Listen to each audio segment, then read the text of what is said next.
Hello everyone. इस video में हम लोग क्लास 10th का विज्ञान का महत्वपूर्ण प्रश्न को देखने के लिए जा रहे हैं। तो आइए इसका पहला प्रश्न देखते हैं। इसका पहला प्रश्न है, हीलियम कैसा तत्व है? ऑप्शन ए अक्रिय, ऑप्शन बी क्रियाशील, ऑप्शन सी सक्रिय, ऑप्शन डी उदासीन। तो इसका सही आंसर हो जाएगा हीलियम कैसा तत्व है, तो हीलियम एक अक्रिय तत्व है। अब चलिए हम लोग इसका प्रश्न नंबर 2 को देखते हैं। इसका प्रश्न नंबर 2 है, जल में हाइड्रोजन तथा ऑक्सीजन की परमाणु संख्या का अनुपात क्या है? तो हम लोग पहले जल का हम लोग सूत्र जानते हैं। जल का सूत्र क्या होता है? H2O। देखिए इसमें हाइड्रोजन का परमाणु कितना है, तो 2, हाइड्रोजन का 2 है। और ऑक्सीजन का यहाँ क्या है? यहाँ पे कुछ नहीं, तो 1 है, तो 2:1। तो देखिए जल में हाइड्रोजन तथा ऑक्सीजन का परमाणु संख्या का अनुपात पूछ रहा है, तो जल हाइड्रोजन 2 है और ऑक्सीजन 1 है, तो इसका सही आंसर हो जाएगा 2:1। अब हम लोग इसका प्रश्न नंबर 3 को देखते हैं। तो इसका प्रश्न नंबर 3 है, आवर्त सारणी में कितने आवर्त होते हैं? Option A 7, option B 9, option C 8, option D 12। तो इसका सही आंसर क्या हो जाएगा? आवर्त सारणी में कितने आवर्त होते हैं? तो आवर्त सारणी में 7 आवर्त होते हैं। इसका प्रश्न नंबर 4 है। प्रश्न नंबर इसका 4 है, सिलिका क्या है? ऑप्शन ए धातु, ऑप्शन बी अधातु, ऑप्शन सी उपधातु, ऑप्शन डी इनमें से कोई नहीं। तो सिलिका क्या है? तो सिलिका एक उपधातु है। इसका सही आंसर हो जाएगा सी। अब हम लोग इसका प्रश्न नंबर 5 देखते हैं। इसका प्रश्न नंबर 5 है, प्रकृति में ऑक्सीजन का संतुलन कैसे बना रहता है? ऑप्शन ए संयोजन क्रिया से, ऑप्शन बी प्रकाश संश्लेषण से, ऑप्शन सी अपघटन से, ऑप्शन डी विघटन से। तो प्रकृति में ऑक्सीजन का संतुलन कैसे बना रहता है? तो प्रकाश संश्लेषण अभिक्रिया से प्रकृति में ऑक्सीजन का संतुलन बना रहता है। इसका सही आंसर हो जाएगा ऑप्शन बी। इसका प्रश्न नंबर 6 है। इसका प्रश्न नंबर हम लोग 6 को देखते हैं। तो इसका प्रश्न नंबर 6 है, पौधों में श्वसन क्रिया के अंतर्गत एडीपी के टूटने से कितनी ऊर्जा मुक्त होती है? इसका ऑप्शन ए है 30.5 केजे प्रति मोल, ऑप्शन बी 305 केजे प्रति मोल, ऑप्शन सी 3.5 केजे प्रति मोल, ऑप्शन डी इनमें से कोई नहीं। तो इसका सही आंसर हो जाएगा 30.5 केजे प्रति मोल। इसका प्रश्न नंबर 7 है, मानव हृदय में कितने कोष्ठ होते हैं? Option A 2, option B 8, option C 1, option D 4। तो मानव हृदय, यहाँ पे हृदय का मतलब क्या है? तो दिल है। तो मानव के हृदय में कितने कोष्ठ होते हैं? तो मानव के हृदय में 4 कोष्ठ होते हैं। इसका सही आंसर रह जाएगा ऑप्शन डी। इसका प्रश्न नंबर 8 है हम लोग का, मानव हृदय का प्रकुंचन दाब है लगभग। मानव हृदय का प्रकुंचन दाब कितना है? Option A 120 mmHg, option B 150 mmHg, option C 90 mmHg, option D 70 mmHg। तो इसका सही आंसर हो जाएगा 120 mmHg। प्रकुंचन दाब 120 mmHg होता है हृदय का। इसका हम लोग प्रश्न नंबर 9 को देखते हैं। तो इसका प्रश्न नंबर 9 है, पौधों में वाष्पोत्सर्जन किस भाग में होता है? ऑप्शन ए तना, ऑप्शन बी पत्ता, ऑप्शन सी फूल, ऑप्शन डी फल। तो पौधों में वाष्पोत्सर्जन जो होता है पत्ता से होता है। किससे होता है? पत्ता से। इसका सही आंसर हो जाएगा option B is the correct answer.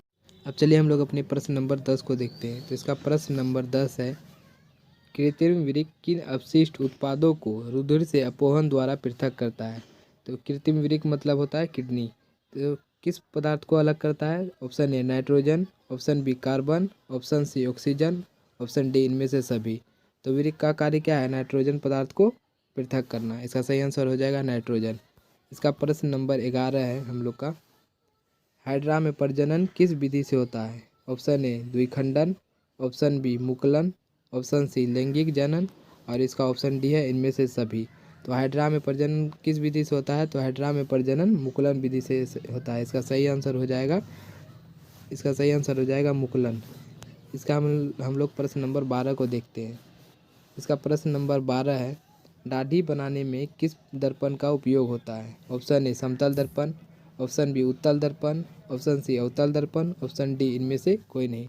तो दाढ़ी बनाने में अवतल दर्पण का उपयोग होता है। इसका सही आंसर हो जाएगा अवतल दर्पण। इसका प्रश्न नंबर हम लोग का 13 है, स्पेक्ट्रम में किस रंग की किरण का झुकाव सबसे अधिक होता है? यहाँ पे सबसे अधिक पूछ रहा है, तो सबसे अधिक किस रंग का होता है? ऑप्शन ए नीला, ऑप्शन बी लाल, ऑप्शन सी हरा, ऑप्शन डी बैगनी। तो सबसे अधिक होता है लाल रंग का। अगर बात की जाए सबसे कम किस रंग में होता है, तो सबसे कम होता है यहाँ पे बैगनी में सबसे कम होता है झुकाव। सबसे अधिक लाल रंग में होता है। इसका सही आंसर हो जाएगा लाल। इसका प्रश्न नंबर 14 है हम लोग का, विद्युत फ्यूज विद्युत धारा के किस प्रभाव पर कार्य करता है? ऑप्शन ए ऊष्मीय, ऑप्शन बी चुंबकीय, ऑप्शन सी रासायनिक, ऑप्शन डी इनमें से सभी। तो विद्युत फ्यूज जो है विद्युत धारा के ऊष्मीय प्रभाव पर कार्य करता है। अब हम लोग इसका प्रश्न नंबर 15 को देखते हैं। तो इसका प्रश्न नंबर 15 है, किसी कुंडली का प्रतिरोध ज्ञात करने के लिए सूत्र है। कुंडली का अगर हम लोग को प्रतिरोध ज्ञात करना है, आर ज्ञात करना है, तो उसके लिए क्या सूत्र है? इसका ऑप्शन ए है आर बराबर भी गुना आई, इसका ऑप्शन बी है आर बराबर आई बट्टे भी, ऑप्शन सी है आर बराबर भी बट्टे आई, और इसका डी नंबर ऑप्शन है आर बराबर भी माइनस आई। तो प्रतिरोध ज्ञात करने के लिए क्या सूत्र है हम लोग का? तो प्रतिरोध ज्ञात करने के लिए आर बराबर भी बट्टे आई, ये हम लोग का सूत्र है। इसका सही आंसर हो जाएगा आर बराबर भी बट्टे आई। अब हम लोग इसका प्रश्न नंबर 16 को देखते हैं। इसका प्रश्न नंबर 16 है, डायनेमो से किस प्रकार की धारा उत्पन्न होती है? ऑप्शन ए दृष्ट धारा, ऑप्शन बी प्रत्यावर्ती धारा, ऑप्शन सी दृष्ट तथा प्रत्यावर्ती धारा दोनों, ऑप्शन डी इनमें से कोई नहीं। तो डायनेमो से किस प्रकार की धारा प्राप्त होती है? तो डायनेमो से प्रत्यावर्ती तथा दृष्ट धारा दोनों प्राप्त होती है। इसका सही आंसर हो जाएगा सी। अब हम लोग इसका प्रश्न नंबर 17 को देखते हैं। इसका प्रश्न नंबर हम लोग का 17 का रहा है, डेंगू उत्पन्न करने वाला मच्छर किस प्रकार के जल में रहता है? ऑप्शन ए गंदा जल में, ऑप्शन बी साफ जल में, ऑप्शन सी खारा जल में, ऑप्शन डी मृदु जल में। तो डेंगू उत्पन्न करने वाला मच्छर जो है साफ जल में रहता है। आप लोग सोच रहे होंगे गंदा जल, लेकिन इसका आंसर साफ जल है। इसका हम लोग प्रश्न नंबर 18 को देखते हैं। इसका प्रश्न नंबर 18 है, निम्नलिखित में से कौन बायोगैस ईंधन का स्रोत नहीं है? यहाँ क्या पूछ रहा है? नहीं है। तो लकड़ी, ऑप्शन ए लकड़ी या बायोगैस ईंधन का स्रोत है, ऑप्शन बी गोबर गैस, ऑप्शन सी नाभिकीय ऊर्जा, ऑप्शन डी कोयला। तो देखिए कोयला भी बायोगैस का स्रोत है, गोबर गैस भी बायोगैस का स्रोत है, और लकड़ी भी बायोगैस का स्रोत है। यहाँ पे एक ऑप्शन बच जाता है, ऑप्शन सी नाभिकीय ऊर्जा, यह बायोगैस ईंधन का स्रोत नहीं है। इसका सही आंसर हो जाएगा नाभिकीय ऊर्जा।